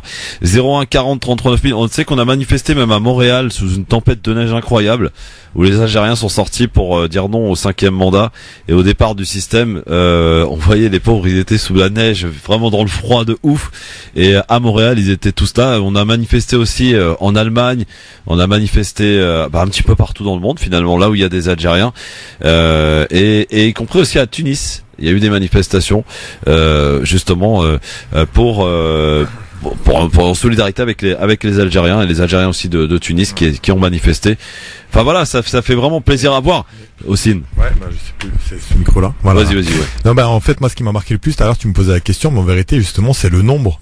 Parce que si on le compare au nombre des gilets jaunes de la veille, ça veut dire que la communauté algérienne et ceux qui j'allais dire qui la supportent, je veux dire dans le sens supporter, en fait, qui la soutiennent en tout cas, ils étaient presque 15 000 selon les chiffres des organisateurs. Je pense qu'ils se rapprochent des gilets jaunes, hein. Ouais, c'est vrai. On était à 20 000 et quelques pour les gilets jaunes au niveau national, et au niveau République, on était 15 000 Algériens à peu près, donc pas que des Algériens. Il y avait des Algériens, mais il y avait aussi beaucoup de Français. Tu sais, et d'ailleurs, par rapport à ce point de vue, moi je tenais à faire une petite remarque, c'est que dedans, parmi eux, moi qui travaillais à Stein dans une ville du 93, il y a une grosse diaspora algérienne qui est là depuis un certain nombre d'années. Il y avait aussi des bidonvilles là-bas sur place déjà à l'époque. Et en fait, faut se rendre compte qu'aujourd'hui, en tant que communauté algérienne, pour d'autres aussi, hein, mais pour le continent africain, on va dire, pour les diasporas africaines en France, faut savoir que dans la manif, tu pourrais retrouver, moi j'en connais à Stein, des personnes qui sont nées en France, qui ont entre 40 et 50 ans, qui ont eu des enfants qui ont la vingtaine, et qui ont un enfant aussi qui est né en France. Ça veut dire que la seule personne qui est réellement algérienne ou née en Algérie, c'est l'arrière-grand-parent parfois. Et donc on a déjà 3-4 générations d'Algériens de France, on va dire, ou voilà, je pense que c'est ça, des Algériens de France, qui sont là et qui ont manifesté aussi. Donc c'est des personnes qui, à part la culture de filiation, la culture familiale, ils ont pas réellement de racines à part leurs arrière-grands-parents parfois, et pourtant ils sont là, ils ont le même goût pour la même défense de leur pays, le même côté patriotique, etc. Donc c'est honorable aussi. Salim est avec nous, il nous appelle de Marseille, il était au Vieux-Port hier, hein, d'ailleurs. Salim, bonsoir. Oui, bonsoir à tous, salam alaikum. Alors oui, j'étais au Vieux-Port, c'était exceptionnel. Ouais. On nous a pas laissé arriver au consulat comme d'habitude, hein, la préfecture a obéi aux ordres d'Alger. C'est pas très grave. C'est fini de toute façon, les ordres bientôt ils n'arriveront plus d'Alger pour nous empêcher de nous exprimer. En fait, il y a plus c'est ce que je disais aux policiers qui nous disait de s'arrêter au boulevard Périer, et je lui disais que c'est quand même rigolo, il y a plus de liberté d'expression, de manifestation en Algérie qu'en France. Vous vous rendez compte? Ça vient pas trop plus, mais C'est pas grave. C'est un peu de réalité. C'est vrai que comparaison n'est pas raison, mais en tout cas, si on prend les chiffres qui sont quand même assez importants, et on parle de plusieurs millions de manifestants dans les rues d'Algérie et plusieurs centaines de milliers à Alger, où il y a eu quasiment rien, quoi. Alors que les Gilets jaunes à Paris, pour une manifestation de 5000, vous avez des éborgnés, vous avez des gens qui ont la main arrachée. Exactement. Il faut pas l'oublier. Moi, je voulais juste dire un truc parce que la dame qui m'a précédé a dit le pauvre Bouteflika. Je voulais rappeler juste deux faits très importants, très importants, parce qu'il faut parler de faits. Faut pas inventer des trucs. C'est que Bouteflika a été condamné par la Cour des comptes en Algérie pour avoir volé l'argent des consulats, ce qui était ministre des Affaires étrangères. C'est officiel, il a été condamné par la justice algérienne. Il y a de l'argent qui a disparu, ça a été très mal géré. Bouteflika a été condamné pour avoir volé les sous des consulats, des ambassades algériennes à l'étranger. Primo. Deuxièmement, les archives françaises ont été déclassifiées. Dernièrement, on a vu dans l'Obs, je crois, que l'État français, dans les archives, pour eux, Bouteflika était un prévaricateur, un corrompu. Ça date des années 60. Donc maintenant, venir nous dire que Mskin, il savait pas parce qu'il est malade, c'est la blague de l'année. Donc faut arrêter de nous prendre pour des imbéciles. On a fait quand même, on n'est plus des enfants. Ce type, il a que ce qu'il mérite. Et il finira comme il a vécu. Il finira comme il a vécu. Et c'est tout ce que je voulais dire. Bon, c'est ton avis, mon Salim, et bonne soirée, merci beaucoup. Merci beaucoup, à bientôt. À bientôt, au revoir. C'est vrai que on entend, en tout cas dans les manifestations, les gens n'en peuvent plus, et même d'ailleurs beaucoup de gens qui étaient peut-être à l'époque, en tout cas pour les premiers mandats, j'allais pas dire pro Bouteflika, parce que bon, voilà, ça n'a pas de sens, mais en tout cas étaient pour ce président. Aujourd'hui, on sent, j'allais pas dire une haine, mais en tout cas un rejet total de ce qu'il représente, mais au-delà de lui, de tout le système. Ouais, parce que je pense qu'il y a une déception.